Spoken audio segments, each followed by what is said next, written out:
We don't have quite quorum, but it's close enough if you want to go ahead and get started. Yeah. So let me start. We don't have Emily, so we just have we have Marcus and Zach. Okay. All right. And Jessica's coming very late. Emily, I expect, and that's it. And Jack is not coming, presumably. Has anyone heard? So Emily and Jack are both on vacation this week, so I sort of doubt that they'll come. Emily plans to come, I do believe. So, all right. So we have 3 items. The all teacher survey, and sort of with that, sort of how we plan to go forward with our research money.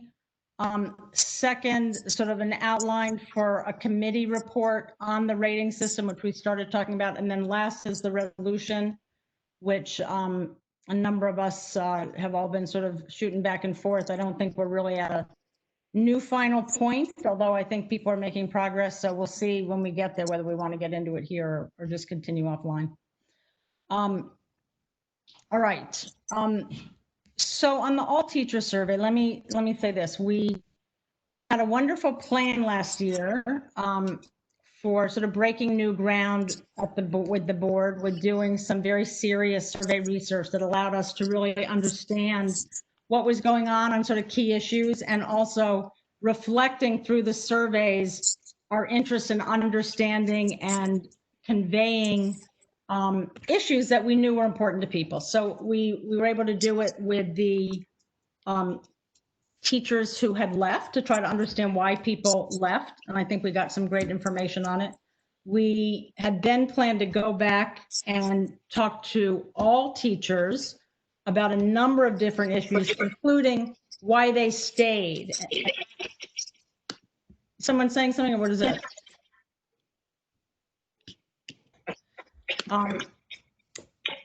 And also why they stayed, which was an issue that, what's happening?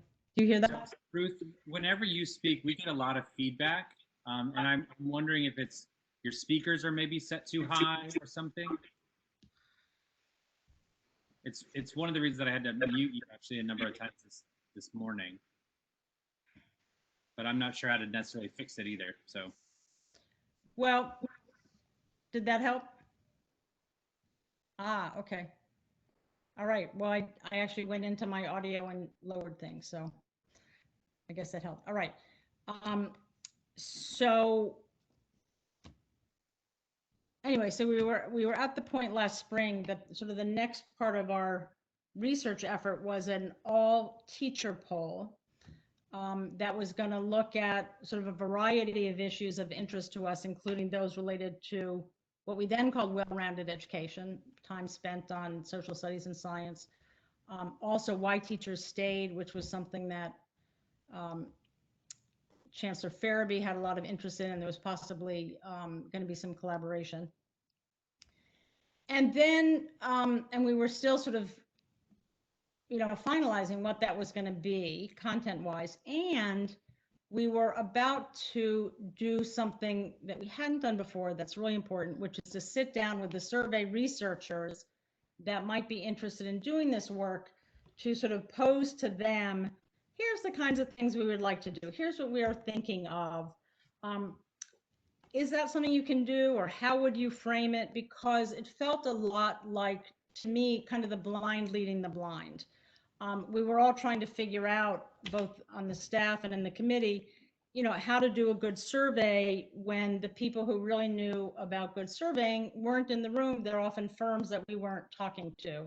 And because of sort of rules, we couldn't even really get on the phone with them, which is sort of what I'm used to doing in my previous life, just getting on the phone and talking to experts and understanding what they would do, and then using that to formulate a proposal. So John Paul and I then sat down. It took a long time, but we were able to finally sit down with the contracting folks and come up with this idea of, I think it was called a request for information, John Paul, is that what it was?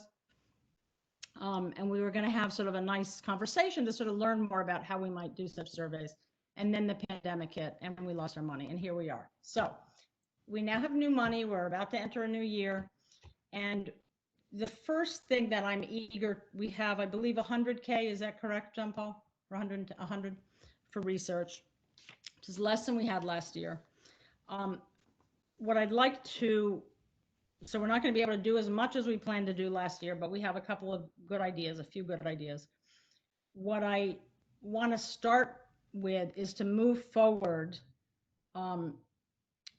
the all teacher proposal, but do it in a way that goes back to this RFI, so that we can sit down with some survey researchers and try to understand what our options are and what some possibilities are. And here's part of what I mean is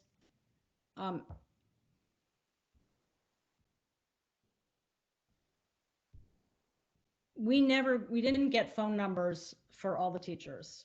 We got them really for, I'm sorry, the email addresses for DCPS and just on a voluntary basis from the charter schools. So one question is what we might do to be able to get the full set of emails or phone numbers of all the teachers in the city. And survey researchers do that. They sort of have organizations that they work with to collect that. So one question is whether or not that could be done. Is that an option for us? Another one is that we kicked around a little bit last year about, so some organizations have some ability to do sort of rolling ongoing surveys, so that as issues come up, you're in a position to sort of tap public understanding of it, public knowledge of it. And so I know some organizations are able to do it even with in-house capacity based on professionals setting it up for them. And so one question is whether or not that could be something that we could do, that with the help of a survey firm, we could put into place some sort of, contract retainer, I'm not sure what it would be, whereby over the course of a year, we could run a number of surveys at much lower cost. And that's something that, they know the answer on that and I don't. And it seems like that's the only way we can get good information on it.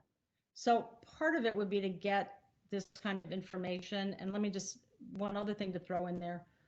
One reason we're focused on teachers and not parents, I mean, we've talked about doing both, and I think the idea as of last year was to, we do teachers last year, and then we wanted to sort of make that annual, but we also wanted to add in a parent survey. We started, but we don't have parent phone numbers or emails, and so that's another question: is can a research firm help us get that contact information so that we could do such a survey? So that's the third thing. So I say all this to say part of what I hope we'll do soon is sort of move forward with that RFI. Now, part of the RFI, though, is to be specific about here's what we want to do this time. And so I wanted to sort of pick up with where we were last spring on this all teacher survey. And so I sent to you sort of some pieces that were from a memo from last spring when the Well-Rounded Committee was thinking about it. And I added in some COVID related stuff that we've all been talking about. So what I want to throw out is take a look at this survey. So first, let me ask on the overview, any thoughts or questions about that, sort of going forward with this, trying to get this kind of information from a survey research firm from an RFI, and then we can go on to the survey particulars.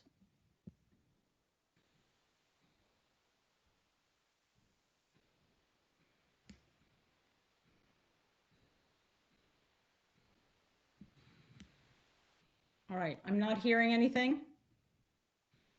I have a question related to the all teacher. I mean, I think one of the things too would be talking about timing of when to potentially put out a survey, making sure that we're not over surveying the folks, which I think was one of the concerns with some of the from some board members in the past on our surveys, and whether it would be a better use for us to focus our work on development of questions that could be included in other surveys rather than doing our own, or if it's, and I don't know that this is the right time to have that conversation either. So if it's not, we can. Well, it's fine. It's fine to have it now. I mean, I think it's part of sort of coming to a conclusion about what we want. I think it's a great idea for us to develop questions for other people's surveys.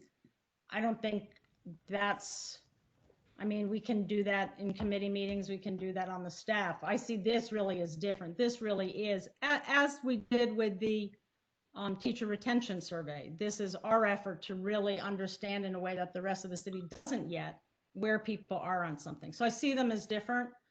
And I agree timing matters. I also think, maybe Alex, you can say, I don't have a sense last spring that people didn't want to, that they felt over surveyed when we called them. That they were already gone, so it's a little different, but. I think that John Paul, what he's referring to is not necessarily the sense of being over surveyed in the spring, but if I recall correctly, after we heard from Sarah Arrington's presentation a couple of months ago, when she did an overview of the different surveys that have been done in the city, I think some members at that working session cautioned folks on whether or not the state board should do another survey in general. Well, I think that was very specifically about a reopening survey at that moment. That's my understanding of why we presented that in the context of it. So this really is different, although it would include some questions relevant to that. But I think that was sort of at that moment, because of the COVID and the reopening, there was, lots and lots of stuff going on. And that's how I took that. Mm-hmm. But I do think, with an all teacher survey, being very strategic with when it would be administered, I think is really important. Thinking about the sequencing of when schools are actually starting, what the burden and lift for teachers it is to do, remote learning, and do we want to get reactions to the start of the school year from current teachers? Are we looking to get reactions to things further into the school year? I think, one thing that I've kind of learned and observed given the reopen stuff, and I mean any survey, and I know Ruth, you say this often, is it's representative of a moment in time, right? And I think that is even more important to recognize now, I think, given how quickly things related to reopening and COVID are changing. And it's not like on a weekly basis, but sometimes on a daily basis. And such that the survey would have some COVID related things in it. I think we would want to be really thoughtful about what is that moment in time that we as the state board are hoping to gather insight, at least on that topic. Right. No, I agree. So let me say this. First of all, we don't get the money until October. We have to go through the RFI. We have to go through an RFP. So yeah. I think if we were moving on all cylinders here, we'd be able to put something in the field probably late November. I can't imagine that it would be earlier than that. Some of us can sort of run the week. I think that's what we're looking at.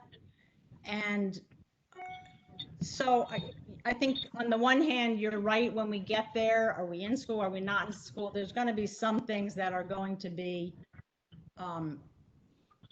very time specific for the reasons that you say. But whatever it is, I mean, I think part of what is both a problem, but also a plus for us in the sense of this being interesting and worth doing is we are in this crazy, crazy moment, and the city as a whole doesn't really try to understand very well and communicate publicly what's going on, whether it's what's going on in the schools or what's going on in families. And this is an opportunity for us to contribute to that.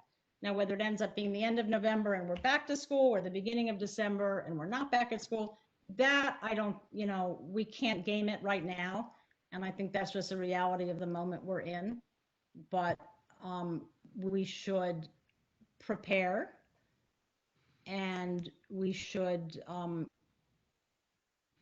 think of what, we should do some things that are sort of timeless and some things that are time sensitive. And truly, most of the stuff we would do now, I think, would be sort of sensitive, time sensitive moment in time, because it's just not normal. Okay. Yeah, and I had completely forgotten about fiscal year thing. The what? I had forgotten about the fiscal year piece. Oh yeah, yeah. So let me move. Anybody else want to say anything general? I'll just say I think that the point in time conversation that Alex brought up was really important. I think the other part to that, and I'm sure it was mentioned in other ways earlier, is that it also gives us an opportunity to think about kind of some constants in our questioning, and then be able to measure trends and variations in responses over time. Right. I think that that's really important, especially related to our recovery from COVID. Just seeing how better families feel served as we go along, which I think would give us a really good indication of where we need to go, or where we may be falling short. No, I think that's exactly right. And every time I think about this, I'm like, God, I wish we'd gotten that survey out last spring and we would have this benchmark data. How cool that would be. And so we don't, but it just makes the point, knowing where we are and then being able to go back at various points and ask the same thing it's gonna be hugely interesting and useful, I think. So Sorry, can I just ask, are we talking about the all teacher survey, or the yes, whatever it's called now? Yes. That survey? Yes. Okay. Yes.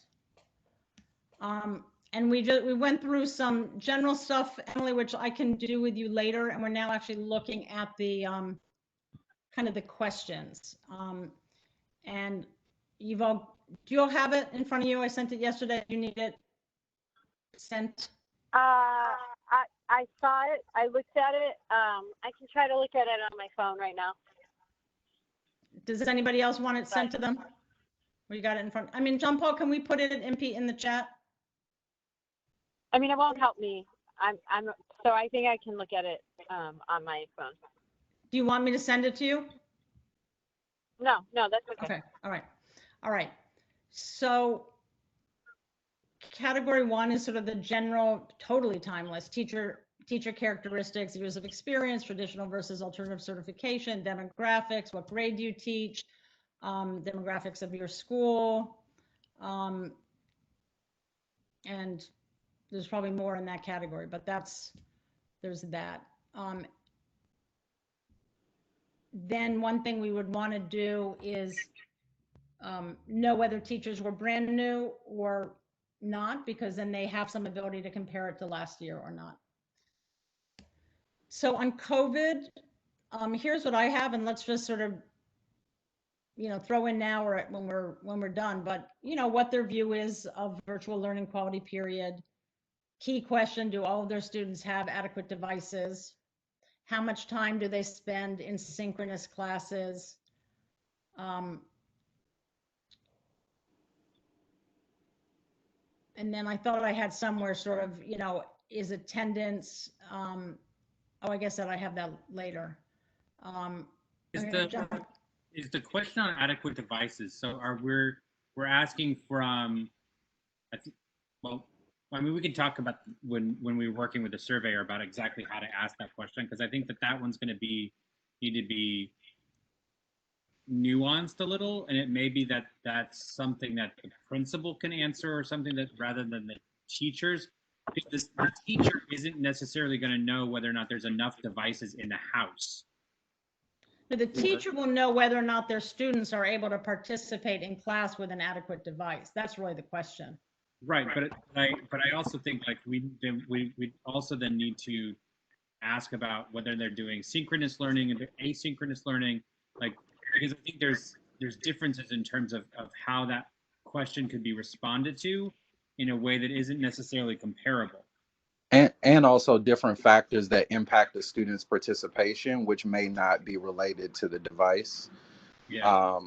And then I'd also say, when we're asking the question about synchronous learning, are we asking it in the vein that we're assuming that synchronous learning is the best way students learn, or is the way required, right, to learn this upcoming period? Because like I'd be more interested in how students are learning, as opposed to whether they're doing that very specific thing, you know. So let me, it seems to me there's two things. One is getting a descriptive of how kids are learning and how it's working, or how kids are learning. And second is the extent to which it's working or not working. So on the first, I mean, my interest in asking about the synchronous is just, it's sort of to what you're saying, Marcus. What are you doing? You know, what's going on? You know, how is, and maybe the broader way to put it is, you know, how are you teaching? You know, what amount of your time is this way or that way? Where you, how much time are you spending? And I think I have it more in this, in these next ones. But what are some specific ways you would put that? I mean, it seems like I think this is kind of what Marcus was saying, but like what we want to know is what's working well, right? And what isn't. Ultimately, if we just have data that comes back with the amount of time they spent doing it this way versus that way, it doesn't really tell us much about, you know, whether it was good or not. So can we just ask, you know, what worked well during this period? And maybe we could have a drop down of like, you know, synchronous, asynchronous, and check all that are applicable and Right. And But what would be in to the drop explain. down? I guess that's what would be in that drop down. How would you, like, if you don't make it In the completely, drop, So I would say, like, Yeah. it could be a question like, do you spend any period of your school day or school week teaching in these methods, like synchronous classes, asynchronous check-ins, like, you know, individual web work? And then I think what you can have under each of those is like, if yes, what is your level of satisfaction with this method, right? And then you that's kind of good. get, yeah, I like yeah, that. Yep. yeah. And then also add phone calls and paper Yeah. packets. Yeah. And I would say, you know, definitely put a space for comment, because they may say, I needed to do all of these things to make it work. You know, it may not be that one was better than the other. It may be more that you couldn't just do one, which is what I suspect. So I'm getting confused about what this all teacher survey and then adding in these COVID related questions. Like, are we murky, making the waters murky is what I'm trying to get to in terms of what we're actually looking for. I mean, I feel like the questions that we're talking about here are important in terms of the COVID, but it seems like those, if they're not being asked by other surveys, then I would be pretty surprised if within LEA they're not examining some of these things. So I'm wondering if that piece of it, if the COVID related things, if that's something that we should have separately to provide to DCPS and OSSI and those, and say, these are the questions that we think are really important for us to know related to COVID and related to the new fall.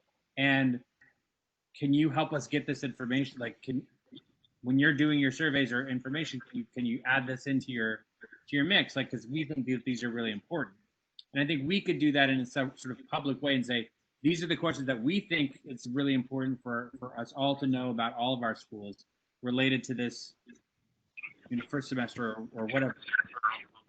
And then the rest of the questions, like, that's the part that I get why we need to have this as a benchmark on the all teachers, but I'm worried about mixing the two of them together in a way mixes up the purposes. Does that make Well, I sense? mean, I think we have what we have enough, we have the resources to do one poll, so that's why we're going to mix them. I mean, I don't see any reason to only do one or the other. I mean, I don't think that that's an option. I thought that was like a cost-effective way to do surveys, was that they don't necessarily have to be all for one research report, say, or purpose, that you can ask the questions and kind of mine it as you know, to serve whatever purpose you want. Yeah, Because no, I thought that was sort of, yeah. I agree. Yes, generally yes, but when these questions that we're fleshing out now feels to me like those need to be asked in October, but we're talking about potentially doing this survey in the end of November or December. So Well, could I maybe suggest this? I mean, maybe this is a way, and tell me if this makes sense. Maybe this is a way to couch it, right? We're talking about. I mean, I think we can talk about our place in really having to lead a conversation about reimagining public education, and digital learning could very well be a permanent permanent part of our students' educational experiences. And so, Yes. if we poll right and find out what's working best, how we do digital learning in the best way, how we support students' needs in a partially or completely virtual environment, then it helps us, right, come January or February, say, well, this is the right position we need to take around, right, how students graduate from high school online, or right, how our standards should change based on virtual learning, or blah blah blah blah blah. So I think there so beyond it being kind of a COVID related, I think it's also just an opportunity for us to just see how these new methods are working, you know. And also by that time, teachers will have a better sense of, you know, the reality. I don't know if they will have that in October. They may, but Oh, they may not. I don't and know. they'll You know, and they'll have oh, I'm sorry. I was going to say, and they'll have their first set of grades in too. So like they'll will have had an experience with like assessing mastery and like, you know, all of that, which gives us an even better opportunity, I think, further down the line. But I think I don't think it's a either or. I think we could also offer those questions and say, look, these are some questions we're probably interested in asking a little later, but I mean, it would be good to get some information on that sooner too if you're doing surveying.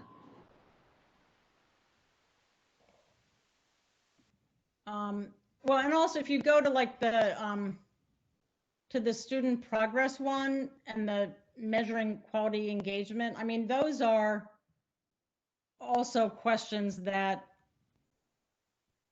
do make sense, I think, in a, you know, when you're in a December or a January, we're getting the sort of asking November, December, getting results back in December, January. You know, the extent to which teachers are finding it all viable, you know, are kids attending? Are they not attending? Are they turning in work at comparable levels? I mean, to try to get some real sense of what the engagement is.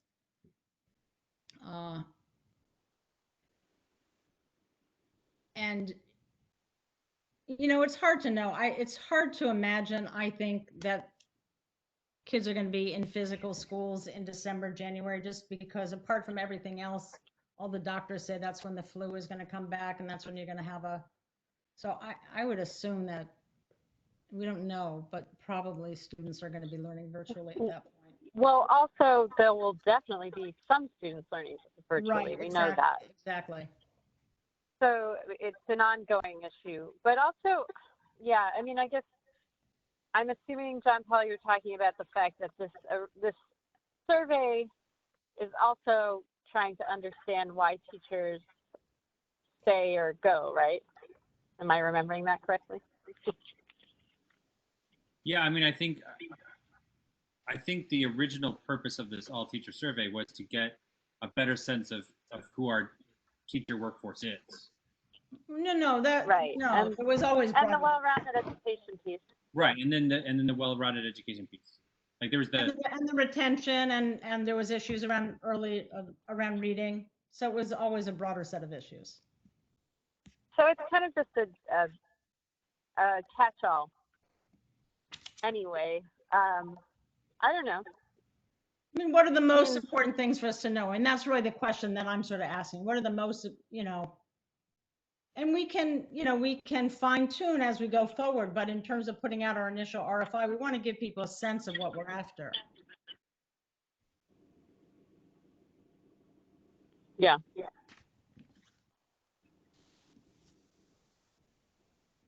So if it's already kind of a catch-all survey, I don't know. It doesn't seem like you could make it murky. You could make it clear by doing several different surveys. So we could have one for each of those topics, or we can have one that's for cost effectiveness. We just want to find out all of these things, and then we use them for different reports and to inform different actions that we take, I guess. Is that right, Ruth? Yeah, it makes sense. It makes sense to me now more on the timing piece of having this come out, after the first semester is completed. And as we're looking, by then we will know what the second semester is going to look like, or potentially the rest of the year is going to look like. It makes sense to have some of these questions involved in there. I think the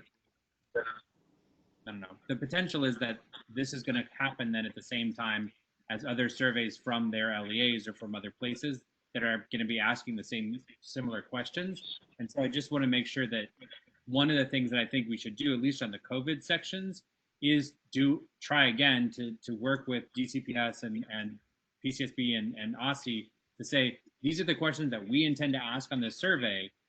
What are the other things that you think are important? Because we want to make sure that we have, we don't want to do everyone doing the same questions, but we think that these questions are important. So if you're going to ask them, then we'll spend our money on other things. I just want to make sure that we're not, this goes back to the survey fatigue thing, I guess. Well, I'll make one comment on that. One thing we did last time, and we want to do it again, is to coordinate with the other agencies and have a meeting as we did last time, where we can hear what they're doing and get advice from them. I wouldn't say, however, that if they're asking these questions, therefore we shouldn't. I mean, I will certainly say for myself, I think there's enormous skepticism around the question of, do kids need devices or not? Do they have enough? I certainly wouldn't want to cede our ability to ask that question because other agencies were doing it, or if people feel safe. That's the point. We're an independent operation, and we can ask questions and maybe get answers that are more candid. And I don't want to cede that. And by the way, if you go to in the lower, this seemed organized in a structure when I put it together and sent it out. I'm sorry if it feels like we're jumping back and forth, but under the COVID stuff, I mean, one of the issues, which I think is really important, is, what will make staff feel safe going back? I mean, at some point, maybe in the spring, let's say, the health statistics will presumably be at a place where, health people might say it's safe to go back. What would make teachers feel safe to go back? Because right now they don't. And in my experience, half of the families didn't feel safe. They don't trust the HVAC. They don't trust that the PPE will be replaced. I mean, so what would it take? I mean, I think that could be a very useful contribution at some point.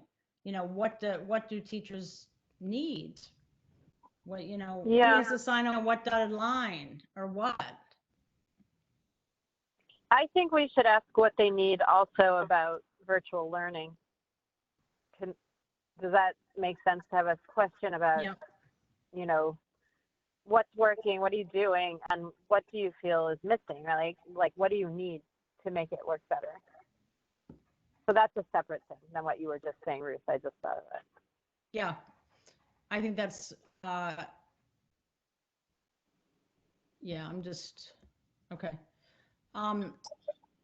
It could also be worth asking how they're measuring student learning, as well as ways they've been supported. Imagine that everyone's going to be at a distance. Mhm. and by supported by like their school leader and school team. Asking how are you the teacher getting supported, and are you getting supported? Is that what you're saying? Yes. Yes. Yeah. That's a good. And Zach, to that, mean- just in the in what I sent out yesterday on the student progress issue, I mean, I have you been and again, we can wordsmith later, but to get the idea, have you been able to determine the reading and math levels of your students? With what measures? To what extent are your students at a point you would normally expect? I mean, just to try to get some sort of qualitative, both a sense of really what are they doing on the progress measuring, and a qualitative sense of how much kids have lost. Or Yeah, no, I think that's fine. But I guess I was getting at like just what are the numbers of ways that teachers are being prompted to measure student learning? Is that like making up grades themselves? Is there some test that they're asked to administer? Is there like reading or like diagnostics of some sort? I think it might look very different and kind of be interesting to see how different LEAs are doing it.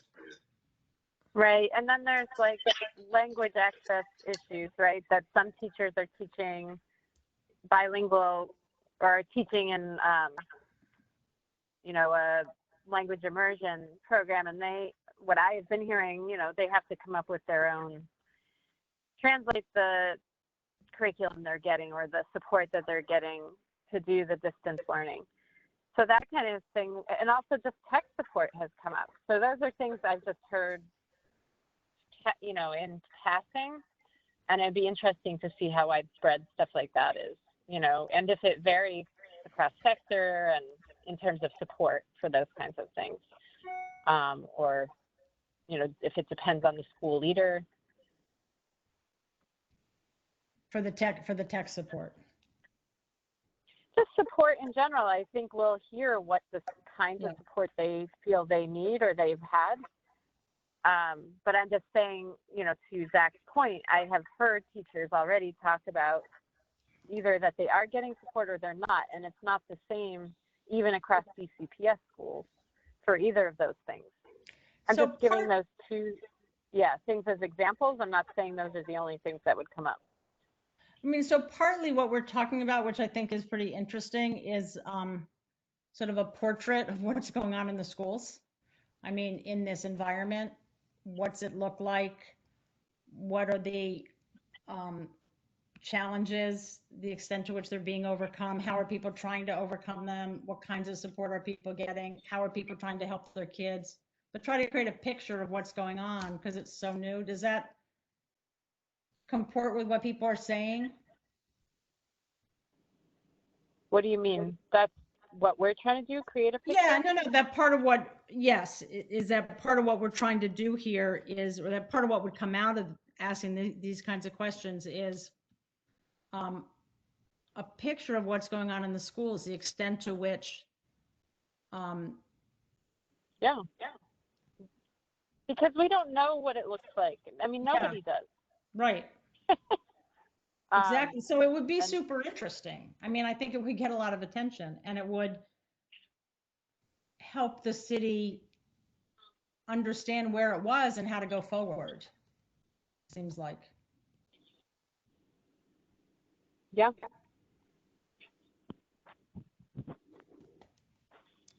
And then I just on the what we used to call the sort of the well-rounded, I mean the sort of civic, social studies, science.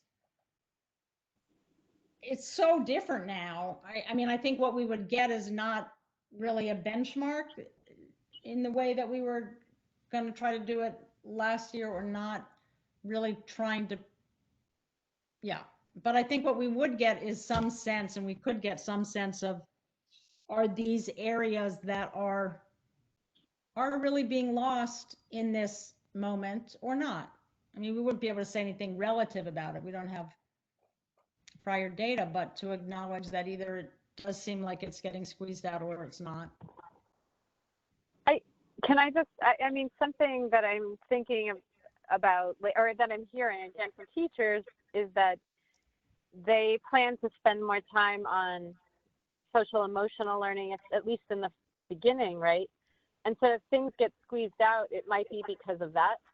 And it would be interesting if we can ask in a way that acknowledges that or that asks a question about why, or, you know, if it's something that is temporary. I don't know. Yeah. It just seems like there's a lot of other things because of the circumstances that might be impacting whether or not there's a full curriculum, right? Yeah, I mean, it might be, again, part of this, just sort of understanding what the picture is to get a sense of, you know, thinking of your week, you know, how much time do you spend on socio-emotional, you know, on these different areas. And then you could also get a sense of the socio-emotional and how are they doing it? And what do, specifically on that, what do they need extra support on?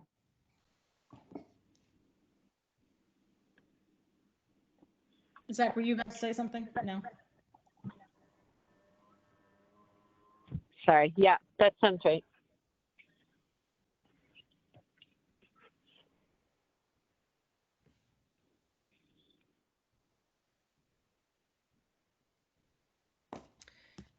Another piece that we were going to do last time, and I think is really important this time, is IEPs, reading instruction, reading intervention. And you can see I included the questions from last time, or that we had for last time, you know, that sort of get at how teachers approach instruction, you know, their sense of reading science, their sense of time spent on different aspects of teaching, the materials they use, and then very specifically, are they responsible for diagnosing whether students are far behind? Are they, you know, and what kind, who do they send the students to? What is the process in their school for identifying and then providing interventions to students who are, and you don't know, either very behind in reading or have reading disabilities or both? What's in place? We know it wasn't a great situation before COVID. What's it look like now? And so I just put in a couple of questions on, you know, is the system the same as it was last year? How's it different? Or is the system for providing interventions the same this year or different?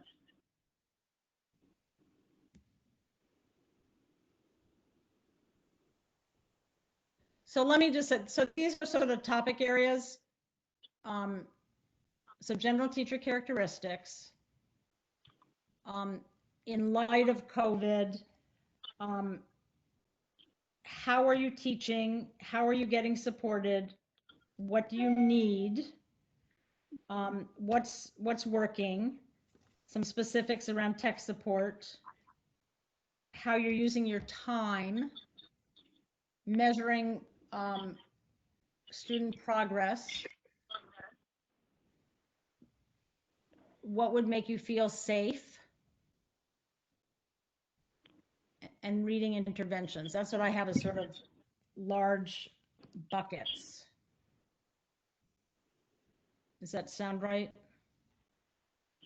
I would just clarify that I wasn't specifying tech support as a question. I think it's a broader question that Zach was proposing about support. I if you want to two, put it, yeah, go on. No, I think they're two separate things. I hear you that it's about support in general. And separately, there is this issue of, which I certainly feel very strongly, I think everybody does, that we don't know whether students have the devices they need, whether the devices work, and whether they can get tech support. I mean, that's a tech thing. It's one small but distinct part of the broader picture. And then, Ruth, what about this piece you have here, student progress, about sort of being able to assess whether or not, or assess where the students are? Did you mention that? I did, and yes, I agree. Okay. And I mean, I had read those off, and then Zach had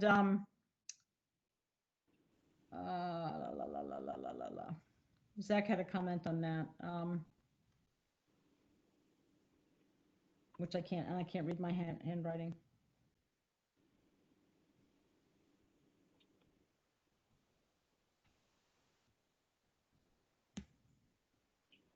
Zach, what were you saying about the measuring the student? What?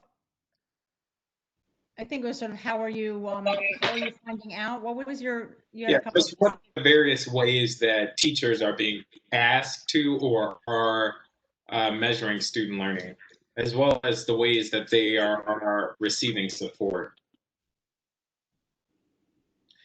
I guess my fear is, I know, for instance, DCPS did their summer PD, and I can see a world in some cases that might be the only technical support a teacher might get this year in a distance learning type of environment.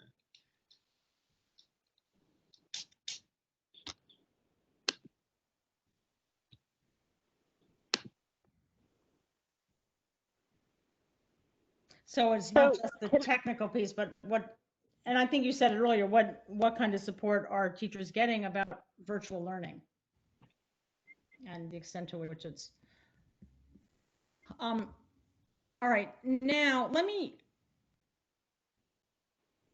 ask this. Suppose we could do a parent survey. Suppose if we sat down with the vendors and there was a realistic way of getting parent phone numbers or emails or however they do such things. To what extent do people feel like they'd maybe rather go in that direction, or any thoughts on that?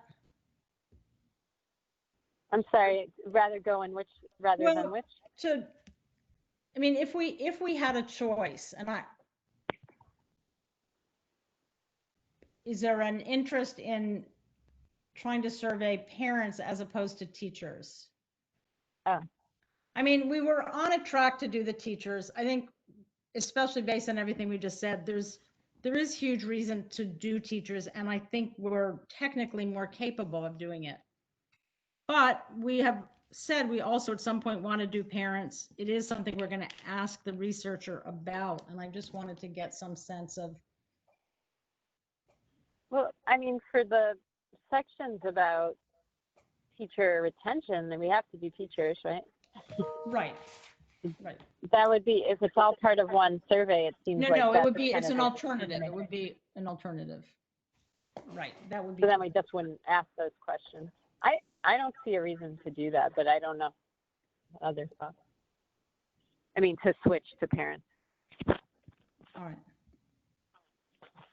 All right, but we'll try to find out how we might do that in the future. All right. I mean, I guess it seems like you'd have to switch all the questions you came up with. Maybe No, some of them are relevant, but yes, it would but be. why totally... do that? Yeah. Okay. All right. I am switching gears. I'm moving to the research report. And I sent out an outline to people. People want me to send it or want it on the chat. Let us know. Was that in the same email? Yes. Notes? Yes. Okay. I don't think somehow I saw that. Huh. You don't have it? Oh, I do. Sorry. Yeah. Yep. All right. So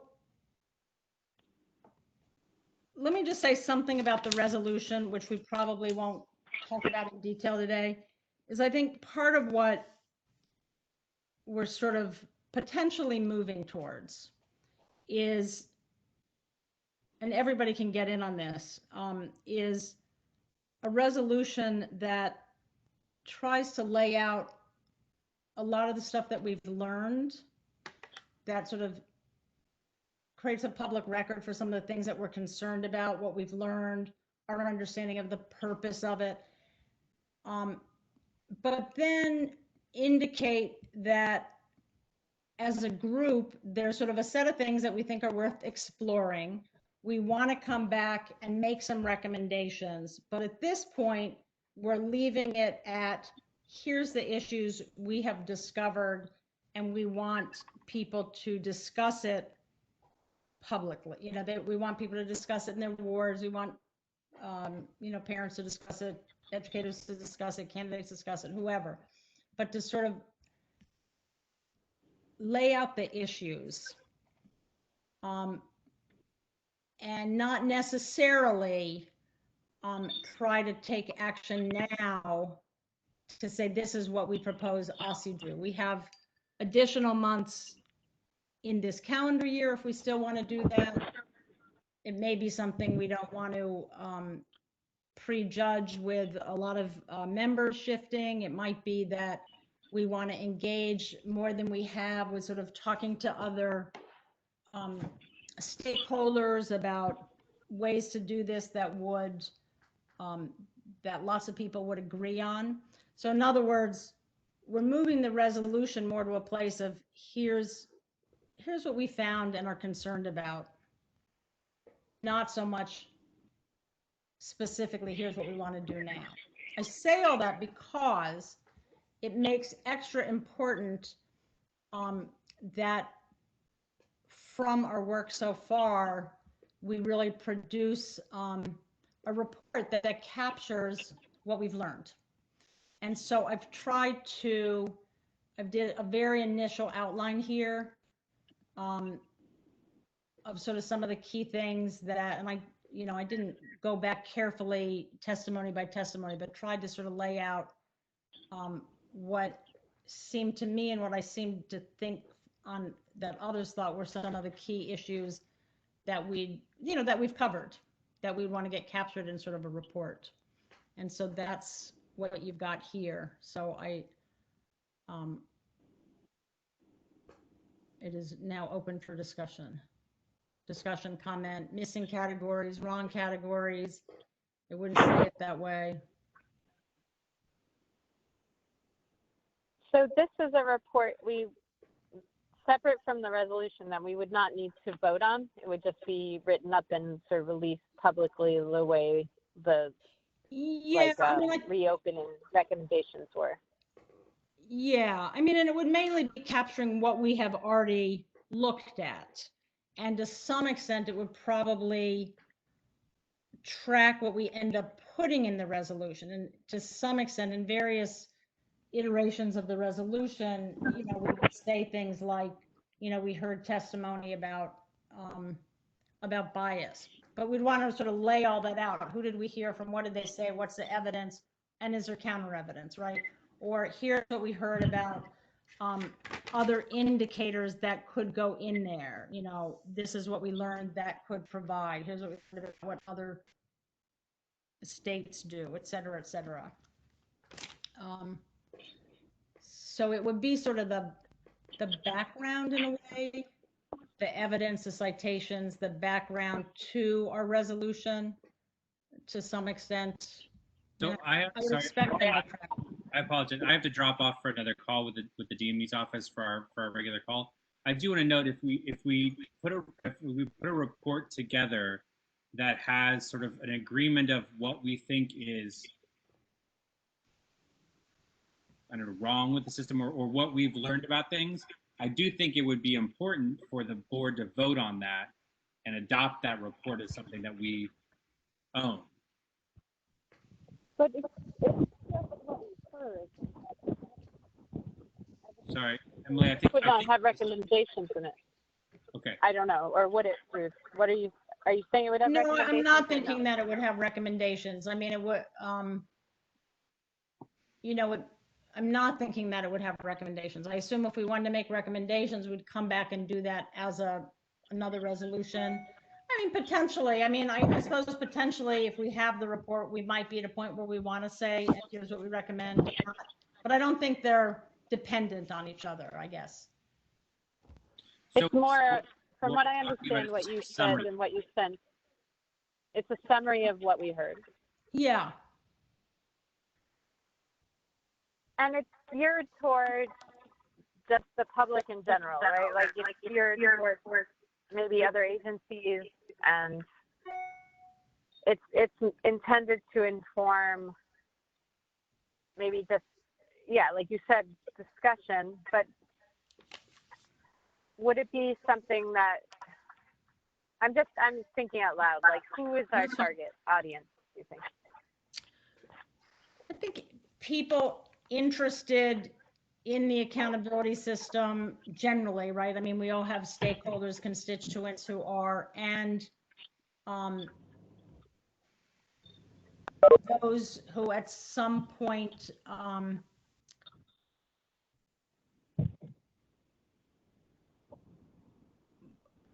need to do something about it or weigh in on it.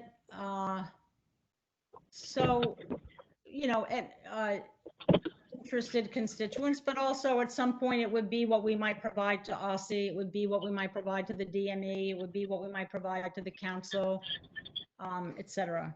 Might be, I mean, it's not, I mean, I'm just here, I'm just brainstorming. It might be something that at some point we might, I mean, we don't have the money to do this, so this is total pretend, but potentially something that we could hand off to some, you know, a graphic art, not a graphic artist, but somebody, and they had a, that could sort of propose alternative ways to do this. An infographic or something. Well, but no, but that too, but I'm saying that somebody that could, it's the basis for coming up with better ideas or different ideas. And who would do that? Well, it might be us, it might be somebody in one of the agencies, it might be somebody somewhere else. And it might be. It seems like it would be. Sorry, go on. No, I was just going to say, and you know, it's iterative, right? I mean, another board might come in and add to it, or say we still haven't found this part out yet. I mean, I think we all sort of feel like there's still more we want to know. We can't know everything before moving forward, but we want to capture what we know. That it's really capturing what we know. That's the best way I'd put it. I was just going to say, it seems like it would be useful as sort of a background piece for the resolution when we do, you know, if and when we vote on the resolution. Yes, absolutely. All that information. Yeah. So anyway, I like the idea. Yes, absolutely. And that's why I say, to some extent, it might track the resolution, but I don't want to, since we don't know where that's going to end up, I don't want to exactly say that, but. Right. And it would be an opportunity, just as an example, to, you know, the guy from Nebraska who talked to us, and he talked to us about, you know, ways in which the accountability system can lead directly to support and technical assistance. So he told us some stuff. And we can follow up with him again. Exactly. I mean, I think it'll be helpful for that too, to sort of see who do we want to follow up with, where are the gaps in what we learned from them, or what did we not fully understand or get. Exactly. And we could pull in the documents from there that are relevant.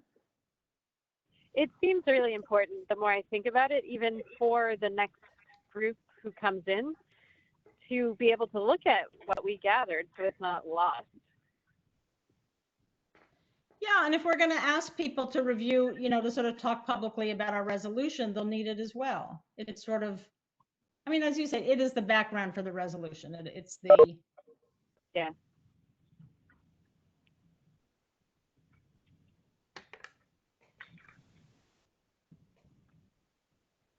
Anybody else want to get in on this?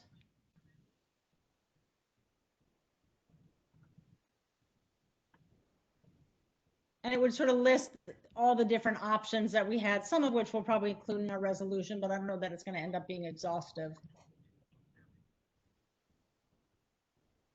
And it would probably also be an assemblage of the, you know, the existing memos. I think I said that here. So just to clarify, I don't know if John will get off or not. Doesn't need to vote on this, right? Like it's just a reporting out. It's just the reporting out in the sense that it's not recommendations. It's I would hope that it's not, that it's analytic as well. In other words, it's not just he said, she said, he said, she said, but it has some ability to say, you know, here's here's a topic, here were some concerns, here were some strengths, here were the options, you know. It's not just, I guess the way to say it, not just he said, she said. It tries to pull it together in a way that's relevant to the questions we've asked. How to make this a system, whether it's a rating system or a rating plus system, which might be the way to talk about it. You know, that yes, there's a rating, but there's also these other things that we're capturing in a report card style thing. I mean, what I heard in Donovan's concern is a concern that we're leaning one way or another, and that, you know, if we're saying this is a report from the state board,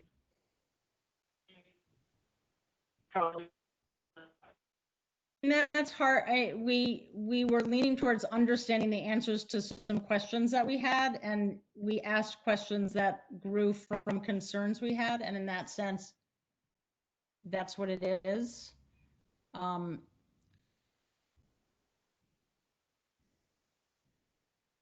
It's not going to say therefore do this or therefore do that.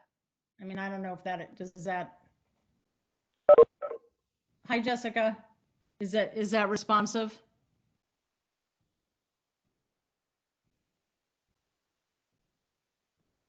Oh, did we lose Emily?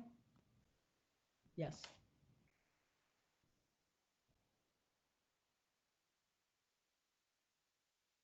Jessica, we're on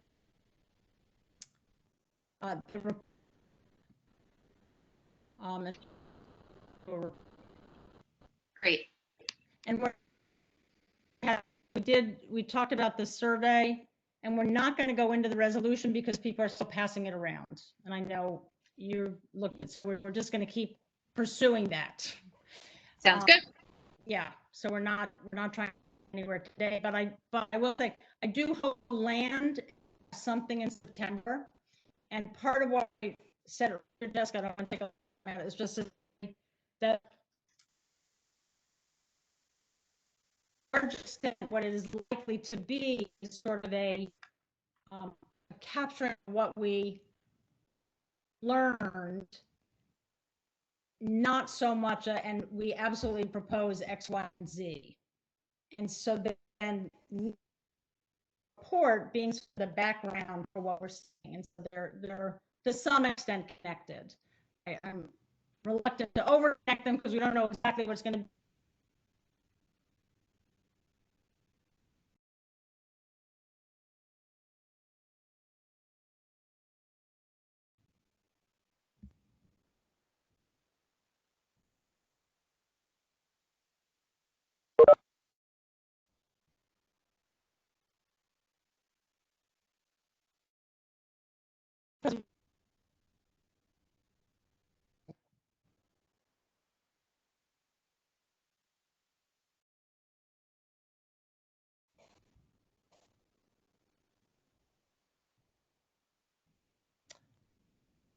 So Ruth, I don't want to take this off if this ground has already been tread, but I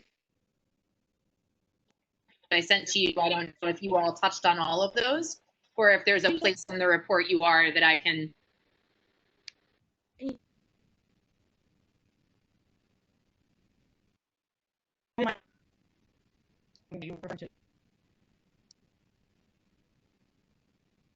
Okay, I'm having a little bit of a hard time hearing you. I don't know if that's just my connection.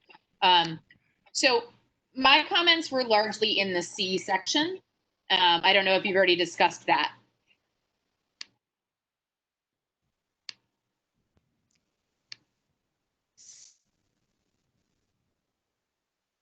In your document report on findings, there was A, B, and then C options for improvement changes, including pros and cons.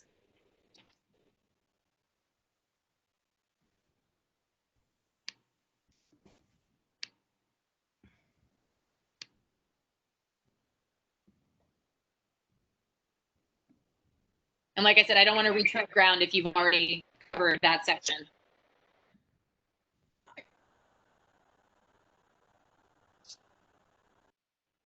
Yes, you're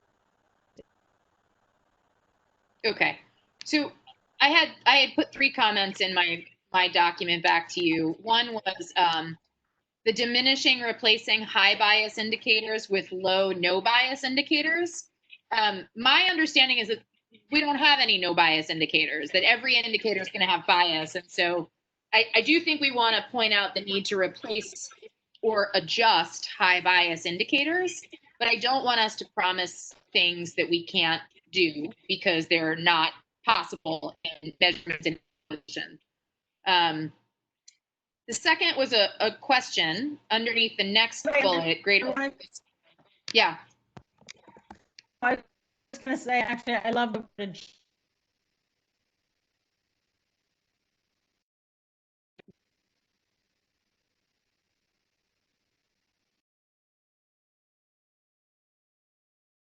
Am I the only one having a hard time hearing, Ruth?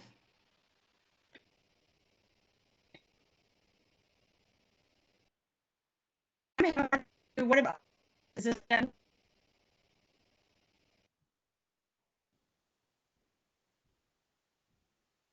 You kind of sound like Max Headroom, Ruth. Yeah, Ruth, you're breaking up.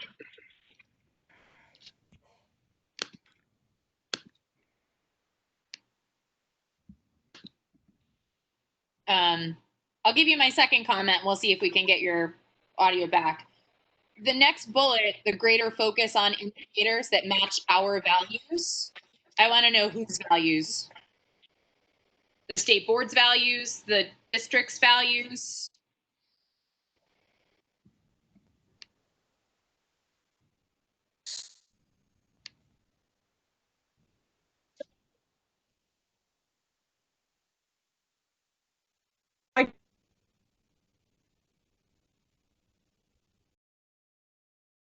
Pretty lay out what our values were, because the early talked about. I think the point is to, and part of it goes back to that we, and you know, talked about.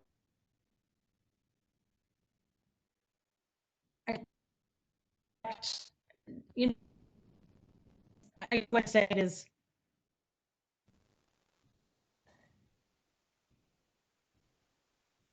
insofar as we have a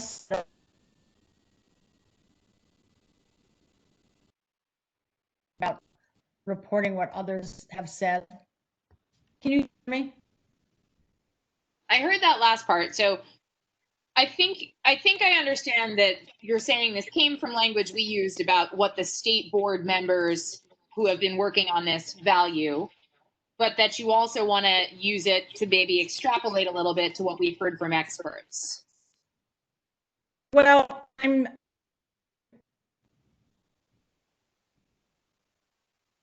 it's a good question. I didn't realize I could use that term. It partly depends where the resolution in resolution. Here's the things we do care about. And I think we can, that there is a set of things we do care about. Nurturing challenging climate, well-rounded curriculum. I mean, I think there is a set of things like that. And insofar as we do that, we could call them our values. And that's a little bit of the interaction between the report and the resolution. Okay. Yeah, I mean, I think that the term values is going to raise, it's going to raise people's eyebrows outside the board. And so I just want to make sure that if we say that we list somewhere else in the report, the state board values the following, and thus we want indicators that align with that. Does that make sense? Yeah. Okay. And then the last thing, and I don't know if Zachary, you may have already brought this up, the school climate piece.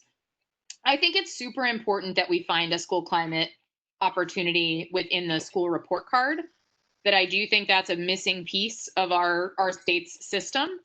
I remain uncomfortable with the idea of using it to evaluate schools in the star rating.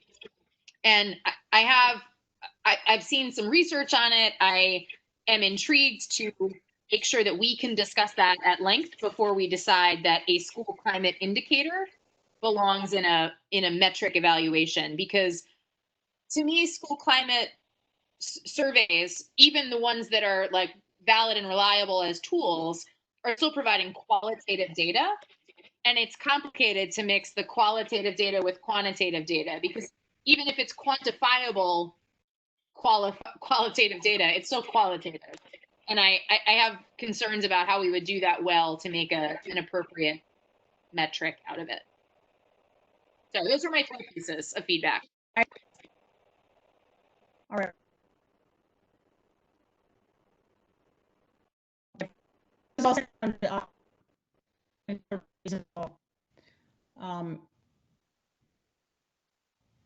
On the climate thing, I'll just say it's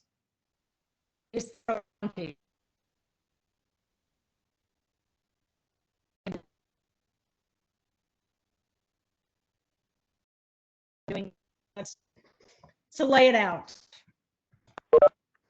But I agree certainly on that one. That's not one where we would, I suspect, be in a position to for including it in the rating. But I would say that really falls to the resolution, and that has yet to be fully fleshed out, I guess.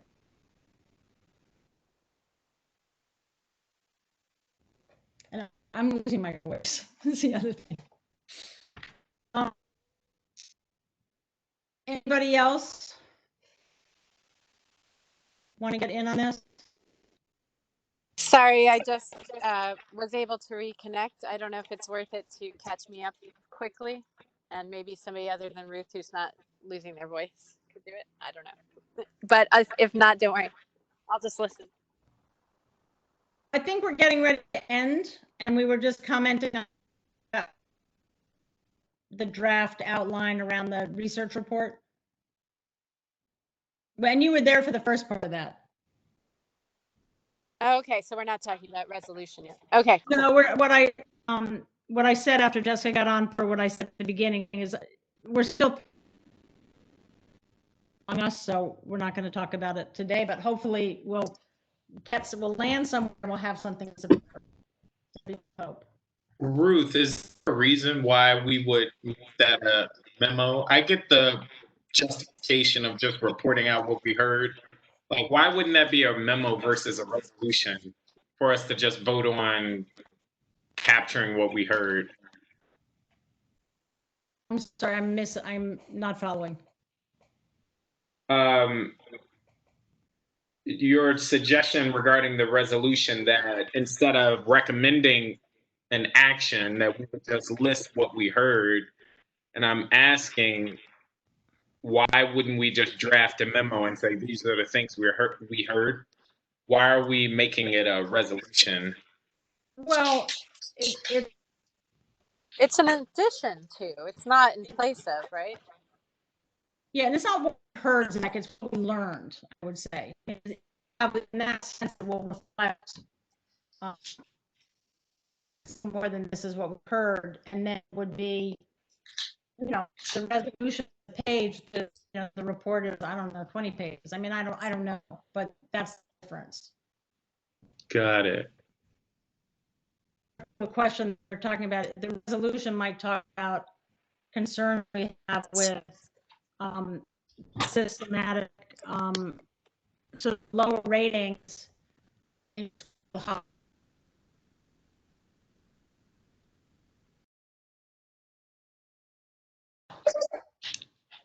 Okay, I think I lost Ruth. I'm not sure if others. I did too. Yeah.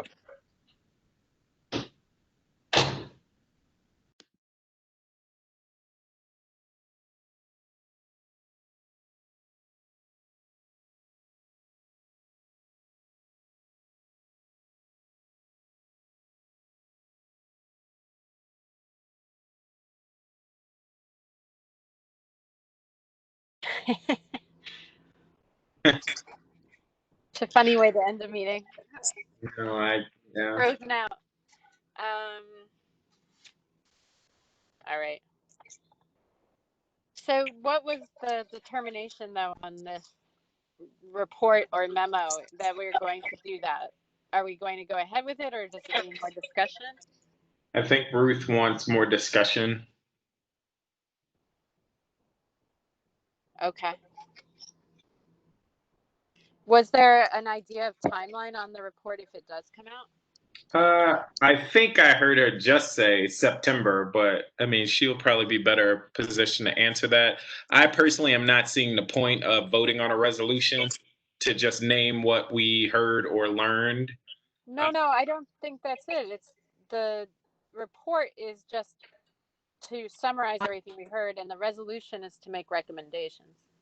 That's So they're not separate. what I heard when I got on. But that's not Really? what she's saying, Emily. She's saying we will make the report of what we learned, and then the resolution is, I guess, an iteration of that we wouldn't be making any recommendations. Really? Yeah, so I think, yeah, I don't know. That's not okay. That's interesting. I didn't know that. I think it's a moving target a little bit. So I don't know how you feel about the resolution. I shared the draft. Hi, guys, I'm back. Okay. So I heard that there's some confusion. That's the part I heard. Are you there? So Ruth, can I just ask? So Yes. what my understanding was that there's a report and that the report is a summary, as you said, of what we've learned. And then the resolution is kind of more or less the resolution that we've all been working on, which makes recommendations, right? Well, the way it's working out, and I've said it, is I don't want to sort of prejudge it because I think we're all still working on it, but that it would be heavier on the here's what we've learned, sort of concerns that we have, and lighter on the therefore we resolve to do this. That probably the therefore we're resolved would be, here are some of the things that we are thinking about, and we want to go forward, learn more, and talk about it publicly. I mean, that's sort of where my sense is of where we're and to be followed by further pursuit of this. I mean, I don't want to overstate because I think we're all still working this through and we'll get to where we get. And I think there's a lot that we can say, and then there's something yet there. And so sort of how to put that together. Mm-hmm. So what you're saying, is the resolution as it is with sort of it really makes two main recommendations, which is to change the weights and to connect it more to, and it being the star rating, connect it more to supports, that we would not make those recommendations. Well, Emily, I don't want to say yes or no. I mean, I don't know. I don't feel like we haven't had a discussion. Yeah, I don't think people have had a chance to sort of go back and forth on that. So I don't have a view of it myself. Okay. And I see Darren's point, the transcript will be fun for this one. Yes, it will be. So I think if we do a report, that will be useful. And then it sounds like the resolution is just in progress, is how. Yeah, and so and hopefully it will keep moving and we'll be able to vote on something in September. That's what I hope. I mean, I don't think we're far from it. I just think that it's sort of, we all didn't quite pull it together for right now. And it didn't seem to me to make sense to, both simultaneously wordsmith it and conceptualize it at this meeting. So that's why we didn't. But that will all happen. Okay. But it's not that we won't make recommendations in the resolution. There's no point in having a resolution if there's not recommendations, right? I fully agree, Emily. Fully agree. I'll third that.